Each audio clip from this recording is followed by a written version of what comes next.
গিয়ে শেষ পর্যন্ত কথা রাখতে পারেনি। আজকে যদি না আসতাম আমার একটা বড় রকমের বন্ধু বিচ্ছেদ হয়ে যেতই।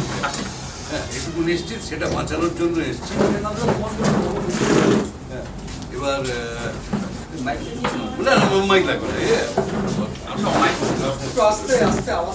না, বিমান লড়াইটা লড়ছে, এটা তো ঘটনা। বিমান লড়াই লড়ছে এবং সবার কথাতেই উঠে এসছে কথাটা।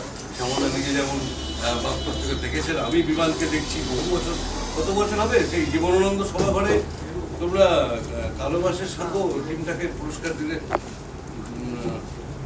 90-এর দশক, সেই সময় থেকে বিমানকে দেখছি। জীবনানন্দ সভাঘরে বিমান অনুষ্ঠান করছে, সেখানে অনুষ্ঠানের অন্যান্য দর্শককে তদারকি করছে আবির চট্টোপাধ্যায়। হ্যাঁ, এ আমার নিজের চোখে দেখা বিমানের অনুষ্ঠানে।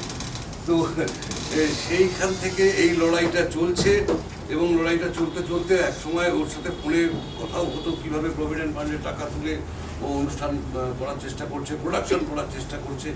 এই লড়াইটার পাশে আপনারা আছেন বলেই 14 বছরে চলছে এবং আশা করব বা বিশ্বাস করব যে এই লড়াইটা চলবে, এভাবেই হয়তো চলবে বা এর থেকে ভালো অবস্থায় চলবে।